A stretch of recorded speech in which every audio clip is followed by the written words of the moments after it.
Buenas noches. Vamos a continuar con la segunda mesa del conversatorio El Sínodo Panamazónico y la problemática de la Amazonía. Esta noche nos acompaña Rosario Bahamonde, quien es licenciada en Ciencia Política por esta Casa de Estudios. Ha realizado estudios de maestría en Gerencia Social en la Católica.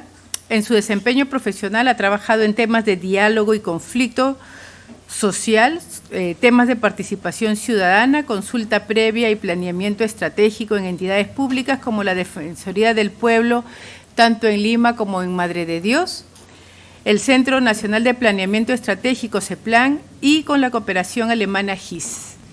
Tenemos un cambio respecto a cómo fue el conversatorio en la semana pasada. En esta ocasión, Rosario presentará un PPT, conversará con nosotros, tendremos un espacio para hacer consultas, preguntas y luego ella plantea una dinámica hacia el final, ¿no? Una dinámica de trabajo en equipo.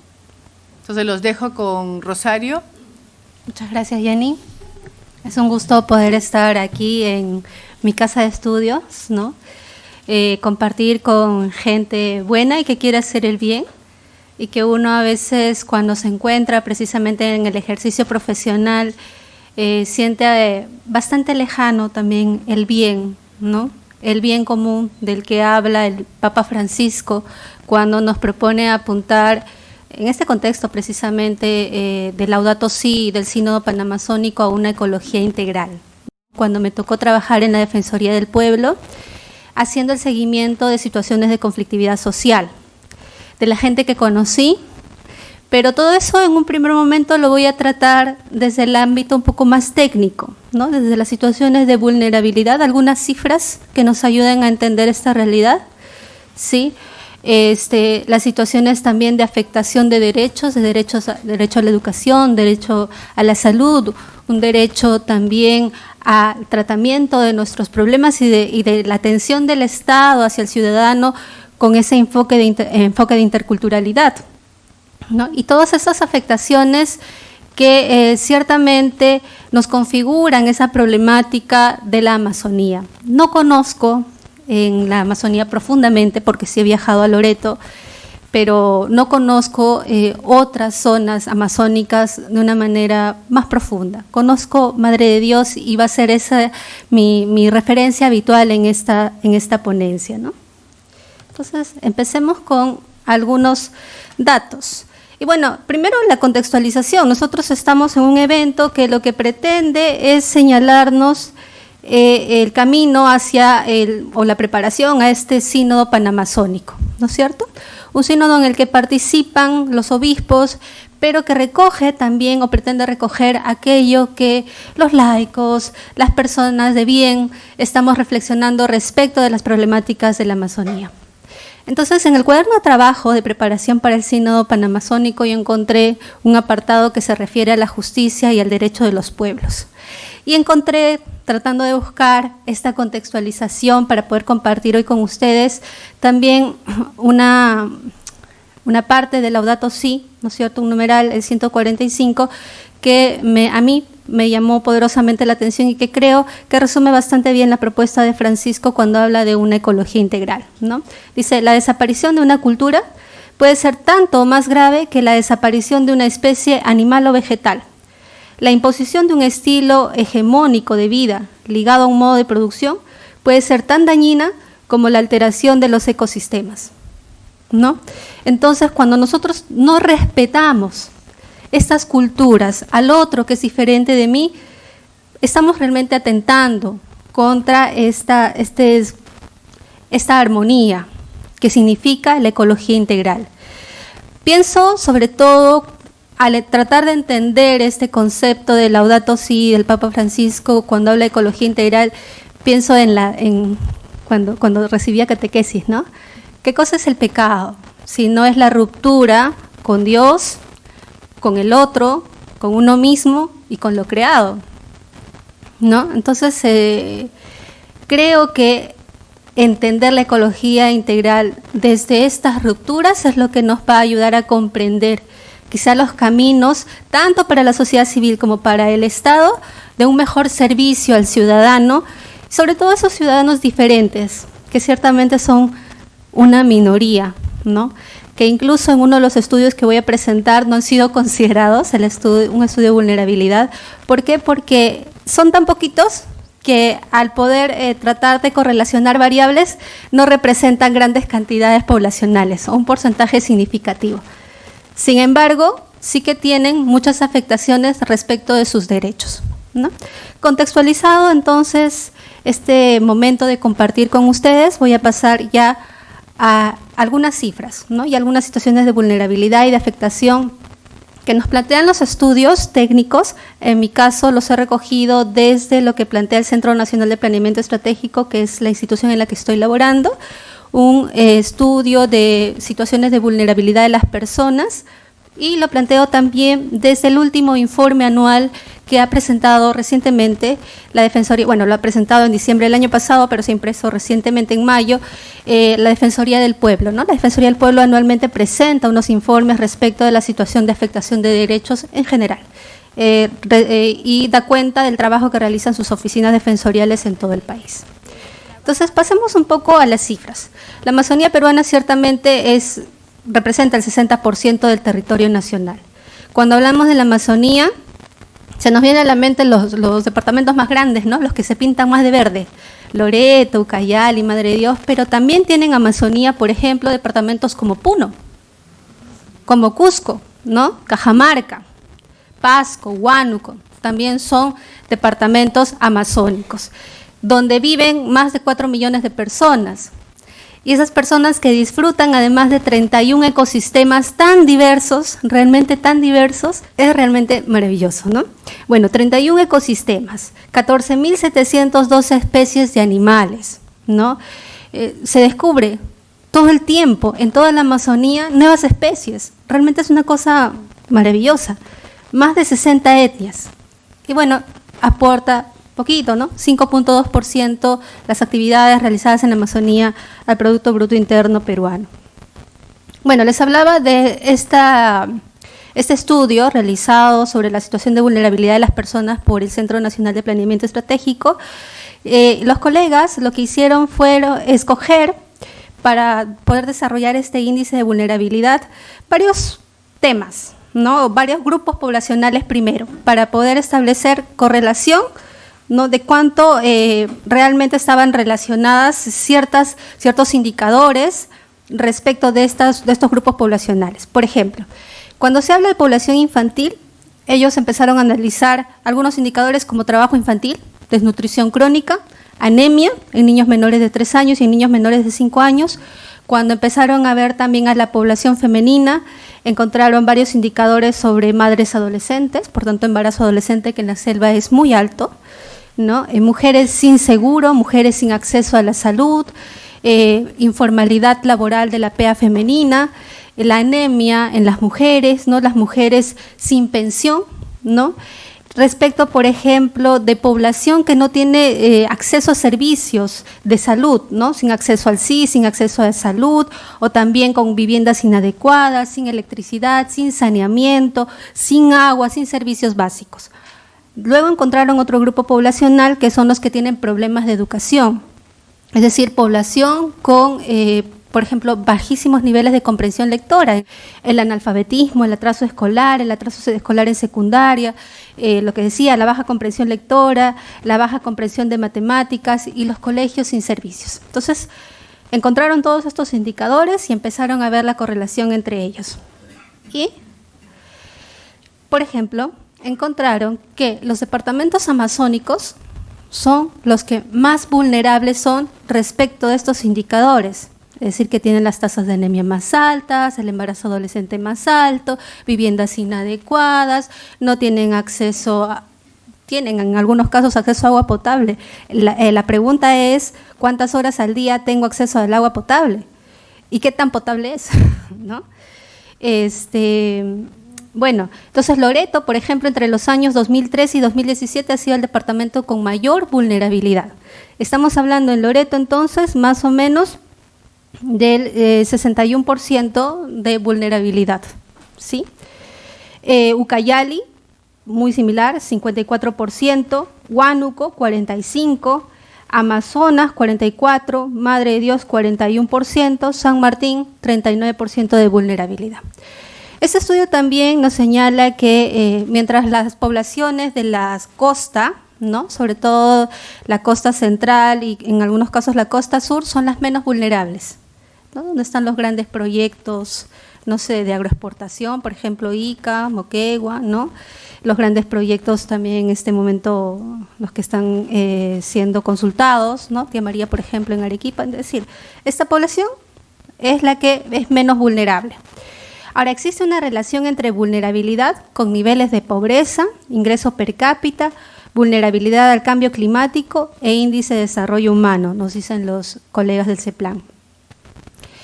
Yo he señalado acá algunas cifras, ¿no? Por ejemplo, Amazonas y Loreto tienen más o menos la misma tasa de pobreza, el 35%.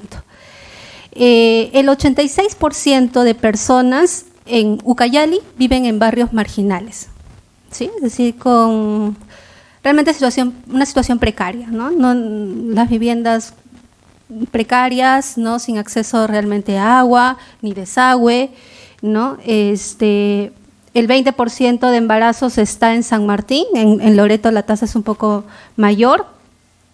En Madre de Dios son 100.000, poco más de 100.000 habitantes. El 23% de esos poco más de 100.000 habitantes sufren o refieren que hay, las cifras en general refieren una tasa alta de homicidios, el 23%, y bueno, y muchas situaciones de violencia, ¿no?, en Madre de Dios. Por ejemplo, 67% de la población loretana tiene acceso a agua potable. Pero como les decía, la pregunta es cuántas veces al día y qué tan potable es. Cuando he tenido oportunidad de ir a Puno, a la ciudad de Puno, nos decían que tenían a veces 3 a 4 horas al día de disponibilidad de agua potable, ¿no? Entonces, podemos imaginarnos cómo es en la selva, ¿no? Este estudio de vulnerabilidad, sobre la vulnerabilidad de las personas, también nos señala una alta incidencia entre la desnutrición crónica en niños y niñas. Presenta además una relación estadística significativa con las condiciones de la población femenina. Es decir, donde hubo embarazo adolescente, es posible que también haya condición de informalidad en el empleo o problemas de acceso a servicios de salud, pero también atraso escolar o analfabetismo para los niños, hijos de estas mamás adolescentes, ¿no es cierto? Entonces, del mismo modo hay una relación significativa entre el indicador de mujeres jefas de hogar monoparental, o sea, ellas como jefas del hogar, sin seguro de pensión, con altas tasas de analfabetismo y por tanto es una PEA ocupada de manera informal, ¿no? Y por tanto también con el trabajo infantil, porque sus hijos deben ayudarlas a poder brindar los recursos que requiere el hogar. Entonces, el 13.5% de adolescentes de 15 a 19 años estuvo embarazada, el 10.6% ya eran madres, el 44.6% de los casos se presentan en las mujeres con primaria, mientras que solo el 6.8% de los casos se da entre mujeres con educación superior, ¿no? Entonces, los mayores casos o porcentajes de embarazo adolescente se encuentran en todas las regiones de la selva. Luego, si ustedes gustan, les voy a pasar la PPT para que puedan realmente hacer un análisis, ¿no?, de cómo estos porcentajes son, en algunos casos, por encima del 20% de la población adolescente, ¿sí? Ya revisando este 22º informe de la Defensoría del Pueblo, recientemente publicado, la Defensoría del Pueblo, ustedes saben, tiene una dinámica de tener varias oficinas defensoriales en las cuales recibe a los ciudadanos que normalmente formulan quejas, petitorios, ¿no?, o piden alguna orientación respecto de sus problemas con el Estado, ¿no?, cómo funcionan las instituciones del Estado, qué servicios les brindan o no les llegan a brindar. Entonces, en el informe anual lo que normalmente hace es da cuenta, ¿no es cierto?, de las observaciones que la Defensoría hace o las recomendaciones que hace a las instituciones estatales para que puedan cumplir sus funciones, ¿sí?, y los hace respecto de todos los grupos de población que ellos ven. Por ejemplo, niños, niñas y adolescentes, sobre mujeres, sobre personas ancianas, todos los grupos poblacionales o situaciones de conflictividad social, respecto de los pueblos indígenas, respecto de los servicios públicos, ¿no es cierto?, educación, salud, ¿no? Todo esto, ¿no? Entonces, existen 46 recomendaciones a la fecha, ¿no?, y pedidos de información sobre educación intercultural bilingüe realizada a entidades competentes. Y la Defensoría tiene ahí en el informe, presenta este cuadrito, ¿no?, que hay principales recomendaciones defensoriales implementadas y las que están pendientes. Solo voy a dar lectura de las que están pendientes para hacernos una idea. Dice, hay que formular acciones de apoyo y mejora de los aprendizajes adaptados a la niñez de ámbitos rurales. Estamos hablando acá de las recomendaciones respecto a la educación rural, que realmente también es muy lacerante. Entre paréntesis, les comento mi experiencia en la oficina defensorial. Estábamos de cara a un proceso de consulta previa y viene un comunero de una comunidad nativa que en este proceso de identificación de cuáles son las comunidades que iban a ser afectadas o no por un posible proyecto, porque esa es la consulta previa, ¿no? Todavía el proyecto no existe, es un posible proyecto, quería, primero, que se reconozca que su comunidad existía, ¿ya? Segundo, que esta comunidad pudiera tener una escuela. Ustedes saben que en las comunidades nativas las escuelas son solamente de primaria, ¿no? Pero esta comunidad nativa no tenía la cantidad suficiente de niños como para que justifique que el Ministerio de Educación pueda abrir una escuela, ¿no?, multigrado docente en esa comunidad, ¿no? Entonces, las recomendaciones que faltan cumplir y que hace la Defensoría son respecto de población rural, que seguramente entre ellas comunidades nativas, ¿no? Entonces, por ejemplo, dice, falta emitir directivas con estrategias pedagógicas para la enseñanza en aula polidocente, multigrado y rural. Incrementar la asignación de docentes que enseñen en las instituciones educativas de zona rural de tipos 2 y 3, incorporar en la formación inicial y en servicio en instituciones pedagógicas y universidades programas para la enseñanza en aula polidocente, multigrado y rural, promover un registro de información necesaria sobre los programas sociales y planes ejecutados en la escuela rural. ¿Sí? Entonces, tenemos más o menos un panorama de qué sucede respecto de educación en el ámbito rural. Respecto de las poblaciones indígenas, la atención a las poblaciones indígenas. Cuando yo llegué también a Madre de Dios, no sabía que existían todavía pueblos no contactados. No sabía tampoco que existían pueblos en contacto inicial. Existen, ¿no? Y además el Ministerio de Cultura tiene pendiente aprobar un protocolo respecto y un plan nacional respecto de estos pueblos en situación de no contacto, ¿no es cierto?, estos pueblos aislados. Pero tiene que hacerlo ahora que ha socializado este plan, incorporando los aportes de las organizaciones indígenas abocadas a la protección de sus derechos, ¿no? Entonces hay un plan que se ha formulado, que lo han formulado los estudiosos del Ministerio de Cultura, pero que realmente haciendo algo bueno, han socializado con las organizaciones de las comunidades nativas y tienen que validarlo, ¿no es cierto?, y luego publicarlo. Un caso también que cita la Defensoría que me parece interesante, la comunidad nativa, dice, de Pueblo Nuevo de Caco, en el distrito de Iparía, Ucayali, pide ser incorporada en los proyectos de ampliación de cobertura del servicio de telefonía móvil que financia y ejecuta el Fondo de Inversión en Telecomunicaciones FITEL. ¿Por qué ha quedado pendiente este pedido de la comunidad que la Defensoría ha gestionado para que el Ministerio de Transportes y Comunicaciones atienda? Porque al pedido del Ministerio de Transportes y Comunicaciones, las empresas, ¿no?, que brindan estos servicios, Telefónica, Claro, etcétera, le han dicho de que no es viable y que la comunidad todavía no está pues en esta lista, ¿no?, de poblaciones que pronto van a poder tener una red de telefonía móvil, ¿no es cierto? Entonces, ahí hay un derecho, ¿no?, que está vulnerado, afectado. Luego, respecto de los acuerdos suscritos entre el Estado y las organizaciones indígenas de las cuencas de los ríos Pastaza, Tigres, Corrientes y Marañón, esto es en Loreto, ¿no?, donde ha habido explotación petrolera durante años y donde la situación de contaminación realmente ha afectado la salud de muchísimas personas.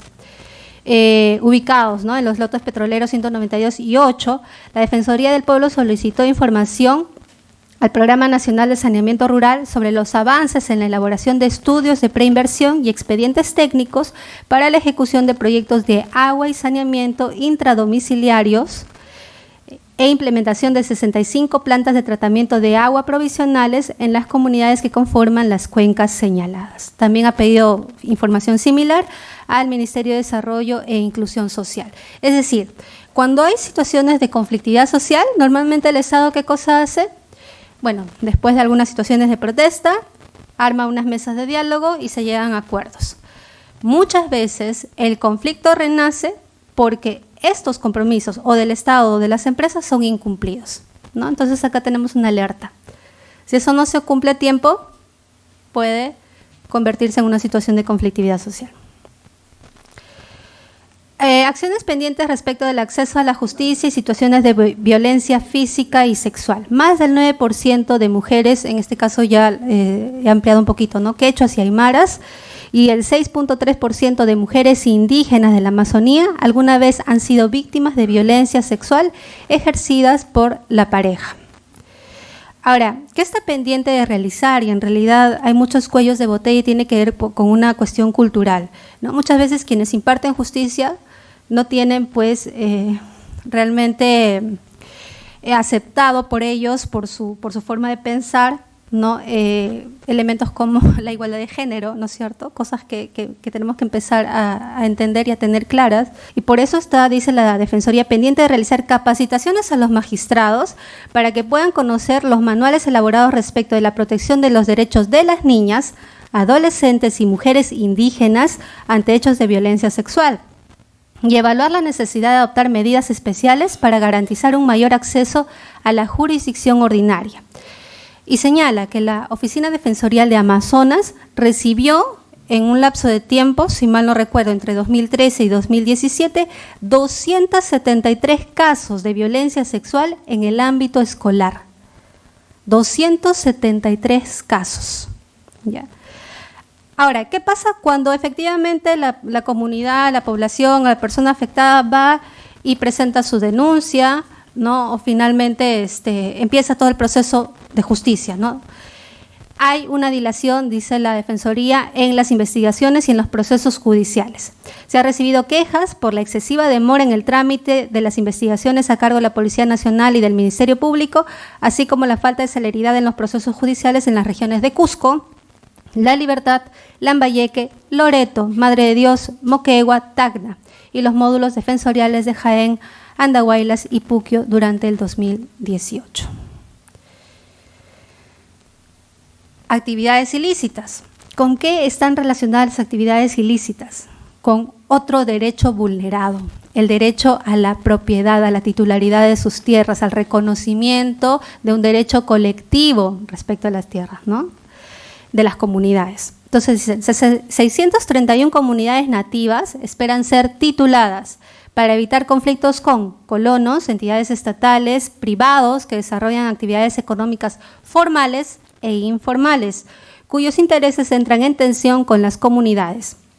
Así, entre 2011 y 2017 se registraron 82 conflictos sociales relacionados con la propiedad y límites territoriales comunales. Actividades como la tala ilegal de madera, la minería ilegal, el tráfico de tierras y el narcotráfico están poniendo en riesgo las vidas e integridad de las personas de estas comunidades y de los miembros, ¿no?, de estas comunidades nativas. Ahora, existe además por la actividad minera ilegal afectaciones de grandes reservas o parques nacionales, ¿no? La reserva de Tambopata está grandemente afectada. También el Parque Nacional Bahuaja-Sonene, que está más bien en el límite con Puno, entre Madre de Dios y Puno. También se pide que se intensifiquen las acciones de interdicción, la persecución de los delitos de minería ilegal y otros delitos conexos en los distritos fiscales de Madre de Dios y Puno. ¿Pero qué necesitan estos distritos fiscales? Muchas veces necesitan personal. ¿Y qué necesitan de ese personal? Además, que no se desanimen frente a tanta situación de corrupción, de vicio, ¿no? Realmente un círculo de corrupción que es de nunca acabar. Se ha advertido actividad minera ilegal en el distrito de Torres Causana, provincia de Maynas, Loreto. 2 embarcaciones tipo draga en el río Napo, ubicadas cerca de la comunidad nativa Pucabarraca. Similar situación en la comunidad nativa Rumituni, también en el distrito de Torres Causana. O sea, la minería ilegal que se practica en Madre de Dios se practica sobre una zona que es la zona de amortiguamiento de la reserva Tambopata. Existen otro grupo de mineros en proceso de formalización, que son los que están al otro lado de la interoceánica, que ya vienen explotando oro, ¿no? También en cauce de ríos, que no está permitido, por eso es que su proceso de formalización no avanza, ¿no? Pero sobre todo la minería, cuando uno habla de minería ilegal, inmediatamente asocia a Madre de Dios, ¿no?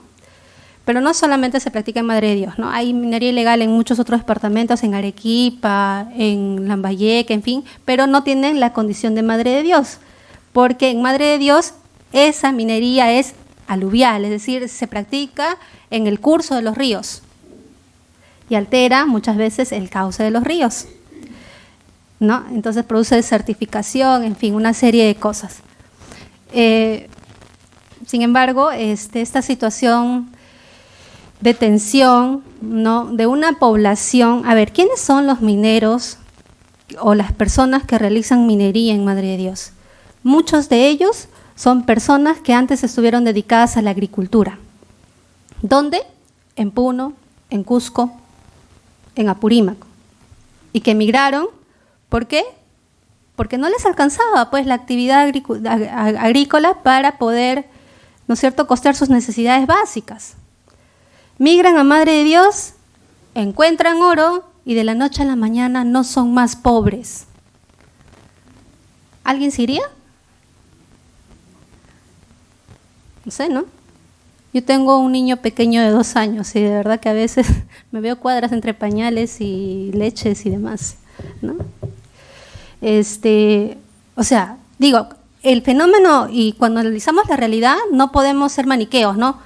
Negro, blanco, bueno, malo. En realidad hay muchos factores de una realidad pequeña, que es la que yo conozco en Puerto Maldonado, ¿no?, que en la Amazonía más grande será mucho más diversa y mucho más desafiante, pero que nos desafían, ¿no?, a pensar como ciudadanos, como cristianos, que nos desafían a pensar en ese bien común del que habla Francisco, que nos desafían a pensar, y bueno, ¿y yo qué hago?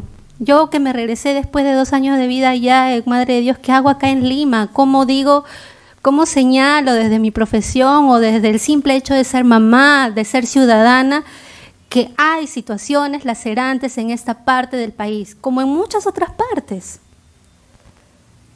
¿No? Entonces, yo les dejo esas preguntas. No sé si ustedes me permitan, yo escribí acá porque tenía miedo de olvidarme las cosas que he vivido. Un testimonio. Si quieren se los leo o si no lo dejamos para el final. Ustedes me dicen.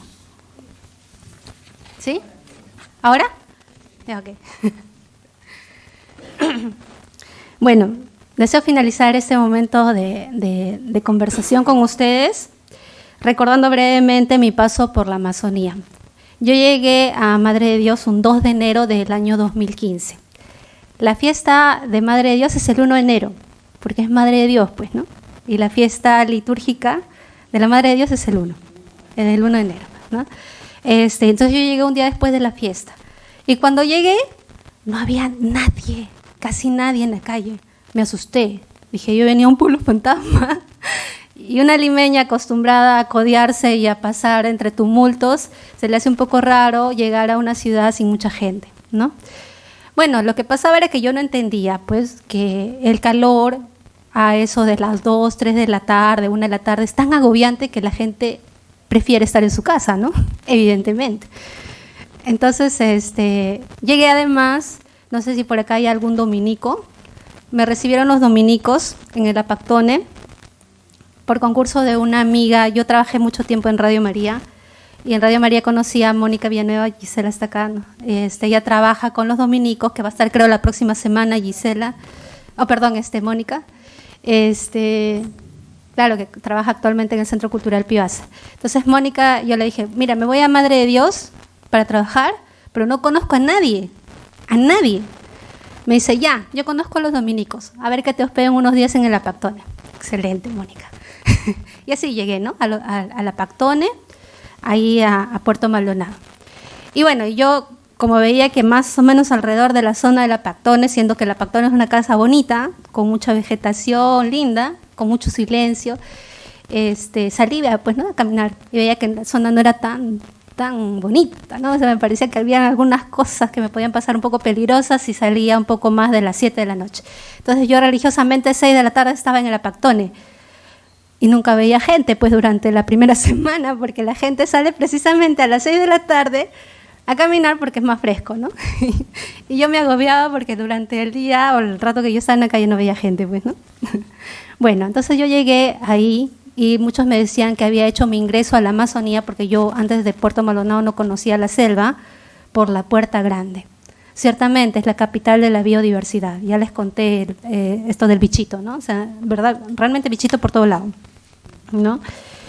Y bueno, lo primero que impactó a mi vista de ciudadana, de cristiana, de politóloga, es la falta de pistas y veredas. Muy pocas pistas y muy pocas veredas. Yo quise irme a conocer la oficina de la Defensoría del Pueblo, que era donde iba a trabajar, a pie. Dije, porque es mejor, si la ciudad es pequeña, irme caminando, pues no, así me voy a ubicar mejor en las avenidas y calles.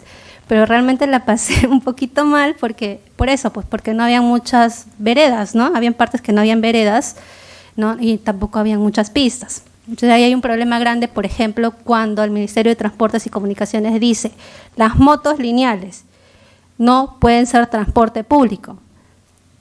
En Madre de Dios tienen que serlo, porque incluso las mototaxis sufren, pues, ¿no? Las de 3 ruedas, o las motocar, como les llaman allá, sufren. ¿Por qué? Porque no es uniforme, pues, el piso, ¿no? Bueno, mi trabajo allá, como ya les he comentado, fue monitorear y asistir a situaciones de conflictividad social. Me tocó vivir un paro de más o menos 10 días en noviembre de 2015. Y los paros son paros. Nadie abre.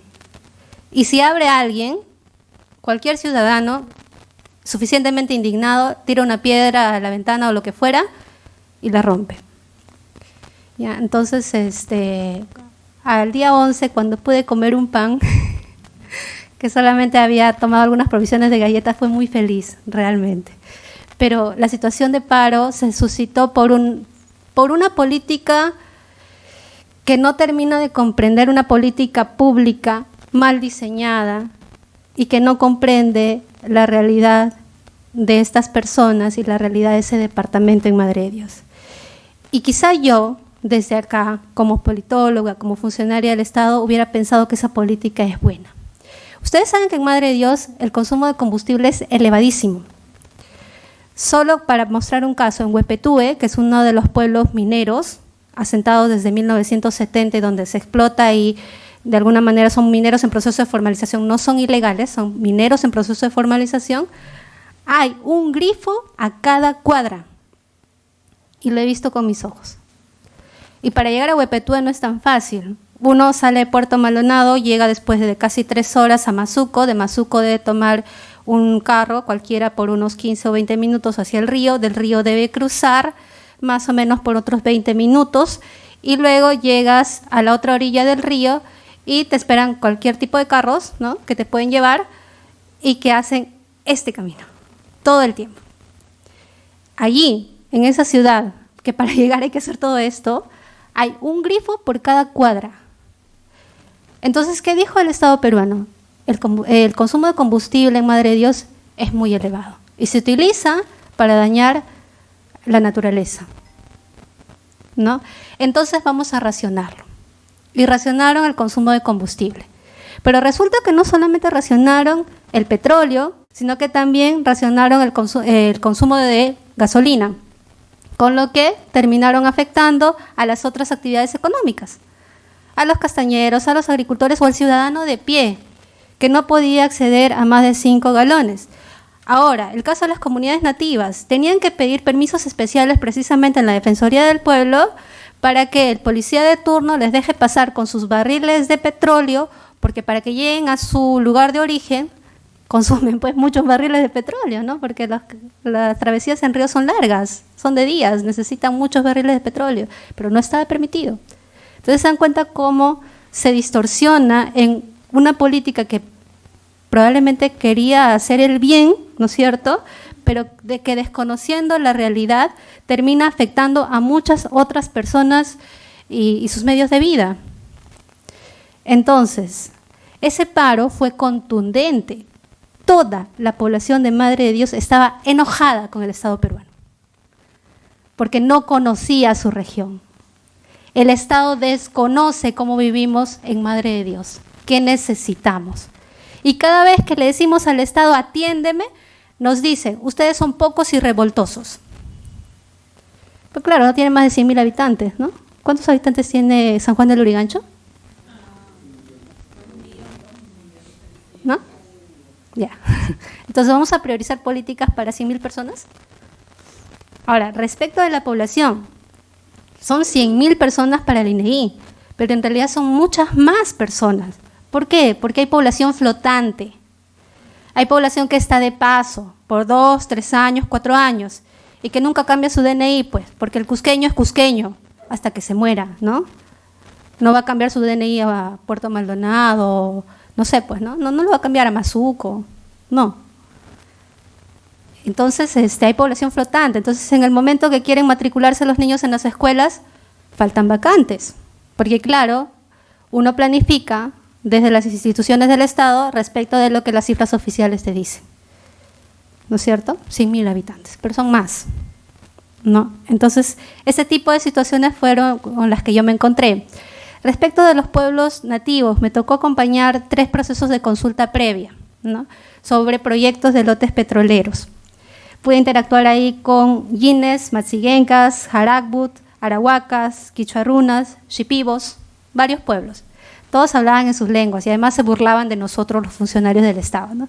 Tú los veías ahí que se reían, ¿no? Y después decían, ¿de qué se ríen? Les decíamos, ¿no? No, estamos reflexionando sobre lo que nos acaban de decir. Muy interesante, pero estas poblaciones tenían varias preocupaciones respecto de la titularidad de sus tierras, porque ya tenían problemas con colonos, como señalé en el caso anterior que refiere a la Defensoría, ¿no? Tenían temor a perder sus costumbres, ¿no?, porque realmente se pierden esas costumbres. Tenían, además, se quejaban respecto de falta de servicios de salud, ¿no? Una de ellas me llamó especialmente a conversar a su casa, estando en el proceso de consulta, ¿no?, en un intermedio. Vamos, quiero que conozcas mi casa. Nos fuimos caminando. Mira, mi sobrina está en este estado y para que yo me vaya a la posta, no tengo que tomar un bote, de ahí un carro y algo así más, ¿no? Entonces eran como 2 horas para ir a la posta. Y que en realidad no estaba tan lejos, pero claro, cruzar el río y todo esto, ¿no? Bueno, la otra cosa curiosa, daba risa cuando desde la Defensoría del Pueblo, que es una institución que tiene un buen nombre, ¿no?, pero es muy chistoso cuando decían capacitación para los comisionados de la Defensoría de Madre de Dios. No les podemos pagar pasaje por avión, solo les podemos pagar pasaje por tierra. Ya pues, ¿cuántas horas son de Madre de Dios a Lima por tierra? No. Entonces, ¿no? O cuando decían, pero ¿por qué si tú estás encargado de conflictos sociales no has ido a monitorear? Es un distrito que está ahí. Ya, pues, anda al distrito, no es tan cerquita, ¿no? No es como decir Pueblo Libre, Jesús María o San Isidro, aunque ya con el tráfico es una osadía también, ¿no? No es así, ¿no? Es una realidad distinta que realmente desconocemos como peruanos, como ciudadanos de este país, como funcionarios del Estado, como cristianos, ¿no? Es una realidad que nos desafía a conocerla a profundidad, ¿no? Bueno, les había contado también de que no sabía de la existencia de población en aislamiento voluntario o en contacto inicial, que tiene que tener todo un tratamiento especial. Por ejemplo, hay en este momento, hasta el gobierno regional pasado, el periodo del gobierno regional pasado, un proyecto para hacer una carretera que una la provincia del Manu, que está más cercana a Cusco, con Puerto Maldonado, que está casi un poquito más cerca a Brasil, ¿no?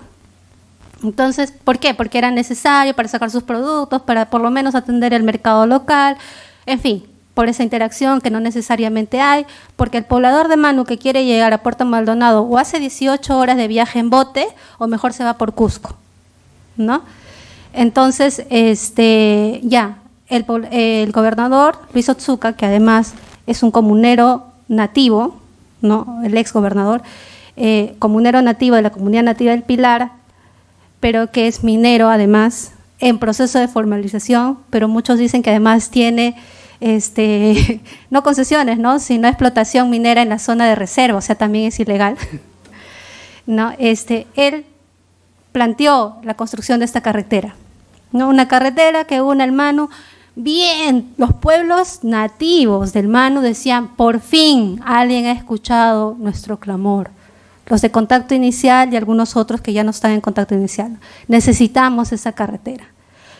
Los de la FENAMAT, que es la organización indígena, decían, no, ustedes están mal, ¿cómo van a creer que el gobernador tiene la razón? Lo primero que tienen que hacer ustedes es resguardar la titularidad de sus tierras. ¿Ustedes tienen titulación? No. Primero que los titulen, luego que hagan la carretera.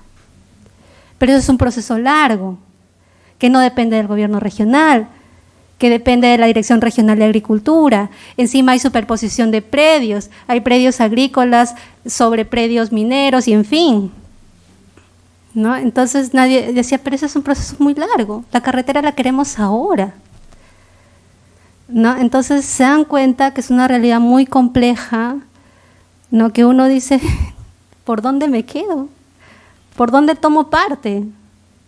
Ahora, respecto de los mineros en proceso de formalización, me tocó interactuar con muchos que habían hecho toda la tarea o habían querido hacerla por lo menos, ¿no? Habían querido presentar su IGAC, su instrumento de gestión ambiental correctivo. Pero ¿qué pasa? Habían pseudo profesionales o profesionales entre comillas, que eran unos vivazos, pues, ¿no? Copy-paste de instrumentos de gestión ambiental y los multiplicaban y claro, el minero paga bien, se hacían millonarios. Presentaban todo eso al gobierno regional, a la Dirección Regional de Energía y Minas. Uno, que esa dirección regional no tenía personal suficiente y no lo tenía adrede, porque al gobernador regional no le interesa formalizar, bueno, al de ese entonces, no le interesaba formalizar a ningún minero, ¿ya? Porque o se formalizan todos o no se formaliza nadie. Y realmente para la normativa vigente, el proceso de formalización es casi imposible para el 80% de los mineros considerados en el corredor minero. ¿Por qué? Porque muchos de ellos sí hacen minerías en cursos de agua o en aguajales. Y la norma dice que no puedes hacer minería en aguajal ni en cursos de agua. Entonces, al 80% de esos mineros le van a decir que no es viable, que no pueden formalizarse. Además de la superposición de predios y demás cosas que existen alrededor, ¿no? Entonces, por eso es que el gobernador regional decía, o todos nos formalizamos o nadie se formaliza. Por tanto, no le interesaba poner más personal en la Dirección Regional de Energía y Minas para que evalúe esos IGAC, esos instrumentos de gestión ambiental correctivos. Y los que se evaluaban decían denegado, porque todo era copy-paste, pues, ¿no? Pero muchos de estos mineros de buena fe, de verdad que yo conocí gente que tú le mirabas la cara y pues era una transparencia en la mirada, una cosa, ¿no? De gente buena, pues, ¿no? Uno sabe cuando está frente a las personas buenas. Y que tenían una gran frustración con el Estado. Yo he intentado todos los procesos de formalización y no puedo formalizarme. Ya me cansé. Además están empezando a invadir mi territorio, los ilegales, ¿no? Entonces, la realidad no es blanco y negro. La realidad tiene todas estas situaciones de grises que realmente nos desafían aún más, aún más. Además, si cuando empezó el proceso de formalización decían que eran, porque tampoco los habían contabilizado exactamente, 30.000 mineros, son muchísimos más ahora. Estamos hablando del 2010, cuando empezó el proceso de formalización. Ya estamos en 2019. ¿Cuántos muchísimos más mineros que no conocemos, que están en el monte adentro, existen? ¿No? El problema de trata de personas. Cuando unos colegas que habían podido ingresar a La Pampa en un operativo grande policial del Ministerio Público, ingresaban, o sea, ya había gente corrupta que dateaba ¿no es cierto?, a los tratantes y les decía, va a haber operativo. Entonces, claro, encontraban a una o dos chicas que por ahí no habían podido ser puestas a buen recaudo por sus tratantes, ¿no? Pero el resto las habían escondido a monte adentro, ¿no? Entonces, casi, claro, esos procesos casi, o sea, procesos judiciales de trata de personas en Madre de Dios casi no existen, ¿no? Entonces, es eso, ¿no? Es todo eso, no sé, yo no quiero cansarlos, podría seguir contando mucho más, pero yo concluyo en eso. En verdad, nos falta conocer nuestra realidad, nos falta conocer y reconocernos en el otro, sus posibilidades y su realidad, como Estado, pero también como ciudadanos, como peruanos y peruanas o como personas que hemos hecho opción de vivir en esta tierra, ¿no? Entonces, nada más. Gracias. ¿Cómo hacía para conciliar con estas diferentes posiciones encontradas, incluso, ¿no?, como digo, entre los mismos pueblos indígenas, ¿no? ¿Qué hace una entidad del Estado como es Defensoría del Pueblo? Era escuchar a las partes y hacer preguntas, ¿no?, de manera que las partes puedan cuestionar lo que daban por cierto. Pero tampoco se podían hacer muchas, porque si uno hacía muchas preguntas puede parecer de que tú estás del otro lado, ¿no? Entonces, realmente a mí me ha tocado como que muchas veces callar, escuchar y de pronto hacer incidencia sin necesariamente con los mismos actores, sino con quienes podían resolver, ¿no? Es el caso, por ejemplo, se los voy a decir, espero que no son delitos. En el contexto del paro de Madre de Dios que les comentaba hace un momento, bueno, antes de eso hubieron varias mesas de diálogo. En una de esas, la ministra de Energía y Minas llega a Puerto Maldonado y en el programa que ya conocía la gente, la ministra se iba a reunir con varios funcionarios, ¿no?, pero además con los mineros en proceso de formalización. Pero, oh maravilla, no había sido convocada el gremio minero. El gremio minero por excelencia no había sido convocado. ¿Quiénes habían sido convocados? Algunos mineros, vivos ellos, que se habían inscrito como en un programa de reforestación de tierras, ¿no? Una cosa así. Entonces la ministra, yo no sé por consejo de quién o si realmente esto había sido como una estrategia, ¿no?, se reunió con ellos.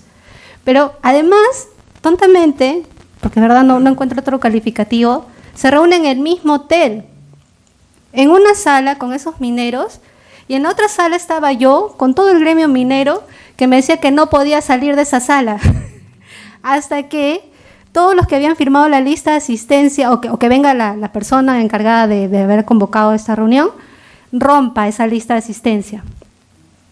¿Por qué? Porque si no rompía esa lista de asistencia iban a decir que ellos estaban validando lo que la ministra luego decida.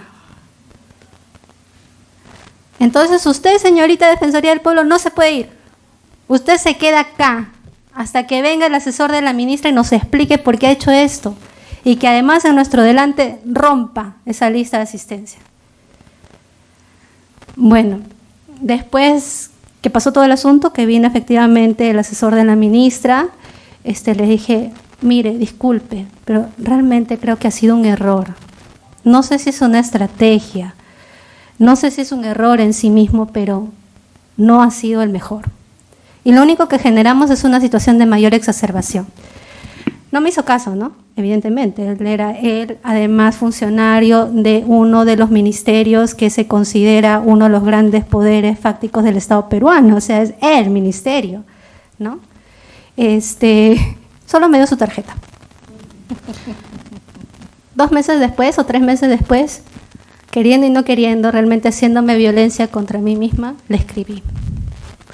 Le dije, mire, le di un poco lo que le gusta, ¿no? Información. Hay esta situación y se viene un paro minero, o sea, tenía que abrir las orejas, ¿no? Levantar las orejas. Oh, se viene un paro minero.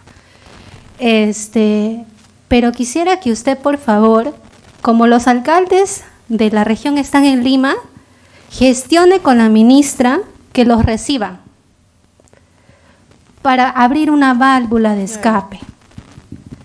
para que por lo menos se sientan escuchados por la autoridad competente, porque los alcaldes iban a protestar porque, claro, se estaban paralizando las otras actividades económicas y la vida de la población misma, no solamente se estaba afectando a los mineros, ¿no? Entonces, escúchelos, por favor. Bueno, eso sí conseguí, ¿ya? Pero te digo, es una posición difícil, ¿no? Entonces, a veces uno puede preguntar, tratar de que cada quien, cada grupo entre como un poco a cuestionar sus propios presupuestos que los dan por sentados, ¿no? Pero a veces no puedes hablar mucho. Es mejor escuchar y luego ver cómo intervienes. Ustedes se reúnen, hacen, digamos, un frente para ir contra todo este sistema de corrupción que hay en el sistema minero. ¿Qué es lo que están haciendo ustedes? A nivel de colectivos, a nivel de un frente común, ¿no? Tiene mucha presencia de actores, ¿no? O, por ejemplo, secretarios técnicos. La secretaria técnica en la Mesa de Concertación para la Lucha contra la Pobreza en Madre de Dios es una religiosa dominica, por ejemplo. Ahora, recuerdo que más bien para el tema de los PIASI, o sea, de los pueblos en aislamiento y contacto inicial, sí me pude contactar yo personalmente, no a nombre institucional, pero sí para conocer mejor esa realidad con Monseñor David Martínez, que es el actual obispo, ¿no? Ahí recién estaba siendo nombrado o iba a ser nombrado, no recuerdo. Pero sí, conversé con él.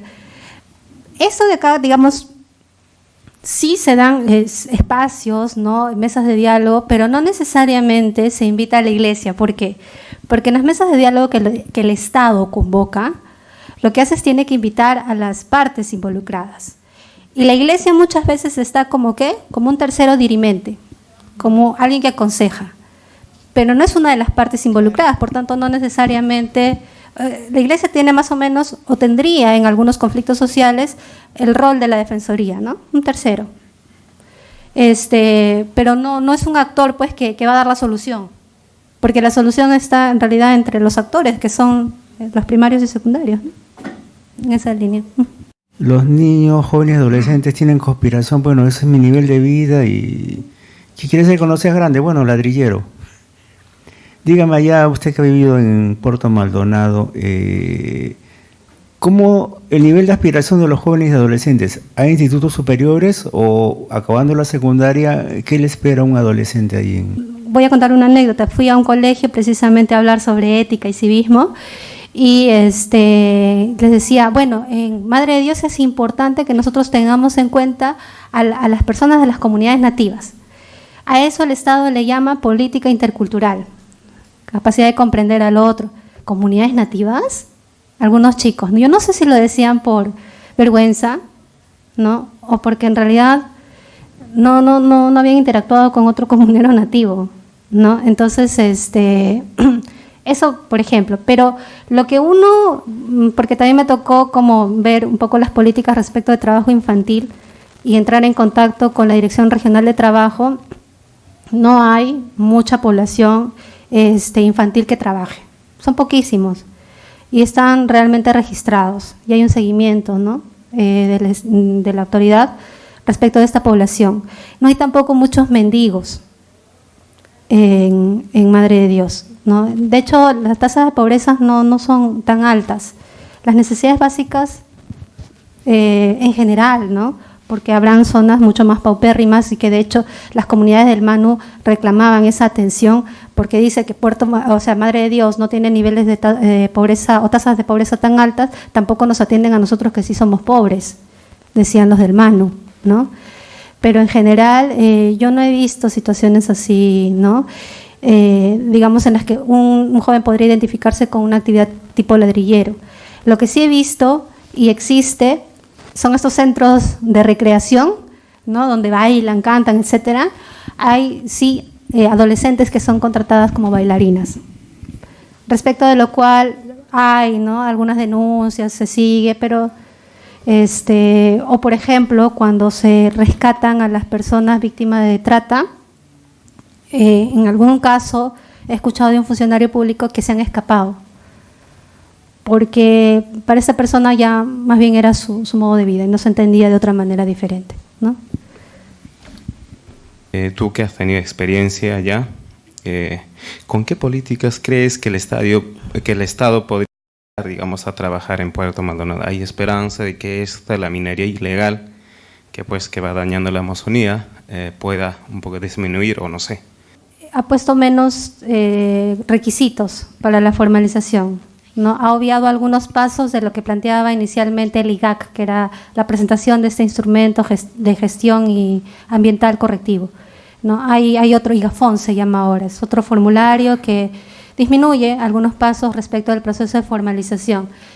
Sé también que ya existe, ¿no es cierto?, una base militar en La Pampa, ¿no? Y sin embargo, los problemas de trata, por ejemplo, han salido quizá en gran parte de La Pampa, pero se han trasladado a donde iniciaron, pues, ¿no? Al corredor minero, al otro lado de la interoceánica, y ahí siguen, porque igualmente hacia esa zona también hay bastante extensión de monte donde el Estado no llega, ¿no?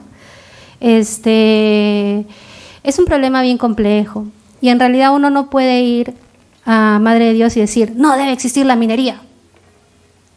Te pueden mirar muy feo, porque toda su economía se sustenta en la actividad minera, ¿ya? Cuando se quejan incluso las personas de los mercados, del mercado de abastos, ya no es como antes, ¿no? Al 2010, 2012, qué bien que los ingresos, ¿no? Porque los mineros van y pagan, ¿no? A mí me usuriaban siempre porque me daba flojera imitar el dejo, entonces hablaba como hablo. Entonces, ya pues dirían la limeñita y me cobraban más, pues, ¿no? Pero, digamos, al minero les cobran lo que quieren, pues, ¿no? Y, entonces su economía y todo el circuito económico se mueve por la minería, ¿no? Entonces, además, como decía al inicio, podrían haber sido 30.000 mineros en el 2005, o 10, ¿no? Porque en el 2005 se empieza a construir la carretera interoceánica, entonces se empieza un nuevo flujo de migración de la Sierra Sur, porque era más fácil acceder, ¿no? Antes, entre Cusco y Madre de Dios, se podían demorar una semana de camino.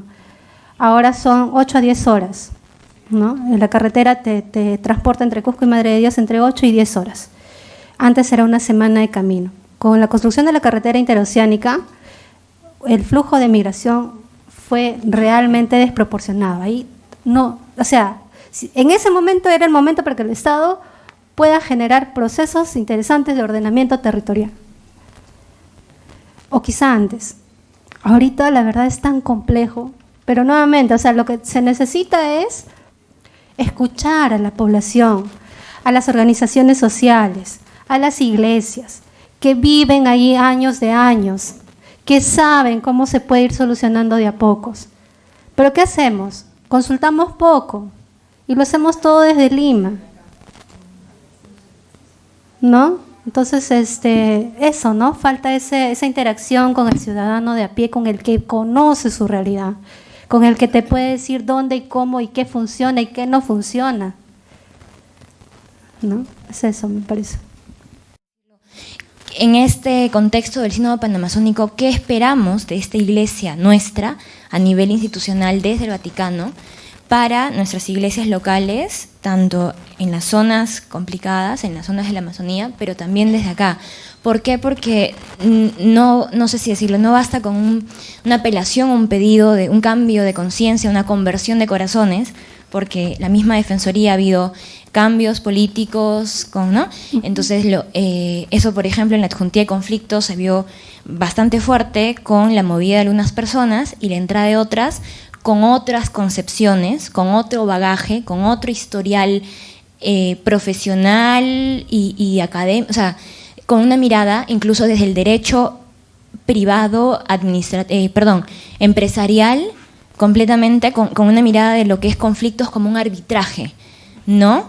Y no como más bien, ¿y un diálogo en qué sentido? Y eso es, nuevamente, ¿no?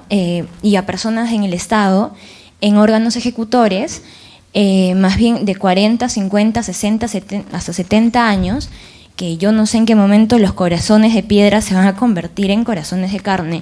Simplemente no quieren escuchar o aparentan escuchar, pero de puertas cerradas es otra la realidad y es otra la manera, otra la cosmovisión. Y como se dice, o sea, no me meto y entonces queda en un diálogo para la foto, pero muy poquito impulso, poquita realmente accountability o realmente hacer si la palabra es así, un lobby para que cambien o se propongan cosas diferentes, ¿no? Entonces, nuevamente, ¿qué esperamos de nuestra iglesia? ¿Qué rol podría tener la iglesia? ¿Y qué trabajo directamente con las instancias del Estado de mediano y alto rango? Uno, generar espacios de interacción y de diálogo, ¿sí? Y eso también falta en nuestra iglesia, ¿sí? Espacios de interacción y diálogo, donde conversemos de todo, ¿no? Sin censura previa, ¿no? Me parece que en general en la iglesia, que la iglesia como el Estado deben generar estos espacios de diálogo. Ahora, ¿qué tanto se convierte en los corazones? Realmente es una cuestión tan individual, tan de cada conciencia, que no me atrevería a dar ninguna respuesta. Respecto de, yo considero, a ver, las iglesias o la Iglesia Católica, cuando ha sido mediadora en algunos conflictos sociales, ha sido porque la población o uno de los actores lo ha demandado. Sucede lo mismo con la Defensoría.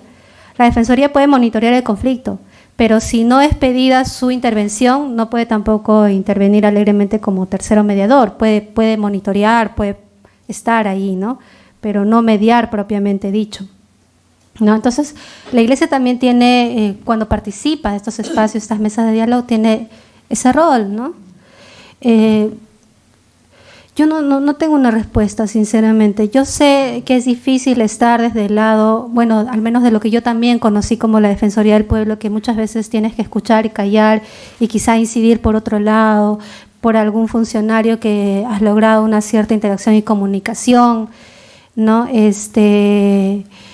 No creo que tenga que como confundirse, ¿no?, los roles del Estado y de la Iglesia. O sea, es mejor mantener esa separación, esa sana separación Estado-Iglesia. Sin embargo, sí creo que como gente de Iglesia y como ciudadanos debemos comprometernos siempre. Sí creo que debemos buscar espacios de diálogo siempre. Sí creo que de alguna manera que no siempre será verbal, tenemos que hacer saber nuestra posición. Sí creo que siempre tenemos que hacer el bien común, así parezca que somos tontos, pues, o como le decían varios de los jefes a algunos otros funcionarios del Estado con los que interactué, de Osinermín, de Cernam. Tú realmente quieres cumplir la norma porque eres iluso, ¿no? Ya, pues hay que parecer ilusos, pero hay que hacerlo, pues, ¿no? O sea, yo no encuentro otra cosa que estar bien con tu conciencia y con lo que tú crees que tienes que hacer en ese momento. Será como eso que dice el Evangelio, ¿no? Hay que echar las semillas, en algún momento alguien más las verá crecer, ¿no? Yo no tengo otra respuesta que esa, pero creo sí en la sana separación de Estado e Iglesia, de una intervención cuando sea requerida, pero de una iglesia también muy viva, muy activa, desde allí donde estemos, donde nos toca estar, Estado, sociedad civil, lo que sea, ¿no? Eso. Pasa con el oro, la gente se lo guarda para irse de nuevo a su sitio. ¿Por qué no se invierte en el mismo Madre de Dios? Claro, a ver, si estamos frente a la informalidad absoluta, entonces no hay recaudación de impuestos, por tanto las obras públicas no necesariamente se van a dar como quisiéramos que se den o para satisfacer todas las necesidades existentes. Eso por un lado. Pero por otro lado, cuando empiezan, digamos, los procesos de interdicción y de acción del Estado, a ver, yo entiendo que la política del Estado para abordar el tema de la minería y del proceso de formalización tuvo como dos brazos. Un brazo muy punitivo, ¿no?, con las interdicciones, con volar las maquinarias, que además eran pantalla, ¿ya? Porque igual les avisaban y sacaban los motores viejos y eso era lo que volaban. Nunca volaron motores realmente nuevos. Ya, todo eso, ¿no?, la racionalización de combustible como un brazo punitivo. Acá está el Estado y hace sentir su presencia. Y por otro lado, un escaso impulso al proceso de formalización en sí mismo, es decir, a brindar herramientas para que los mineros puedan formalizarse, ¿no? Quizá, no sé, pues aliviar algunas cargas impositivas, no lo sé, ¿no? No ha habido suficiente impulso a la formalización, un brazo muy punitivo, pero además muy equivocado. Y entonces, ¿qué hacen los mineros frente a esto? Los que sí pagaban un derecho, porque los mineros en proceso de formalización sí pagan un derecho al Estado. Es mínimo, pero pagan. ¿Ya? Estos mineros, ¿qué cosa han hecho? Todo lo que han venido ganando ya no lo han invertido en Madre de Dios. Se lo han llevado a Puno, a Cusco, Ya, entonces, tienen propiedades, sí, pero ya no en Madre de Dios. Las tienen en Puno, en Cusco. Y ahora, en general, las partidas para los gobiernos regionales son magras respecto de las necesidades de sus poblaciones. Mucho más magras, pues, para las municipalidades provinciales, distritales, pues, ¿no? Es esa la realidad, ¿no? O sea, Madre de Dios podría recibir mucho dinero de un canon minero, pero no está formalizado, pues, ¿no? Todavía no hay explotación petrolera, por ejemplo, en Madre de Dios. Entonces tampoco hay empresas grandes, excepto una, perdón si hay una, que está pero en el límite entre Cusco y Madre de Dios. Pero el campamento sí está en la zona de Cusco, ese es el límite, pero está en territorio cusqueño. Entonces tampoco aporta Madre de Dios. Pero sí que esa explotación petrolera tiene en su círculo de, ¿cómo le llaman? Me olvidé. Bueno, afectación a algunas poblaciones de Madre de Dios, ¿no? Pero no hay canon, no, digamos. El oro no se ve reflejado en el bienestar por eso, ¿no? La informalidad. ¿Yo qué espero del sínodo? Yo espero es una lectura bien encarnada en la realidad, ¿no? Yo espero esa lectura, que no veamos solo blanco y negro, porque la realidad tiene una variante de grises increíble. Si vemos solo blanco y negro, nos perdemos la realidad y nos perdemos la oportunidad de ayudar y de eso, de hacer el bien.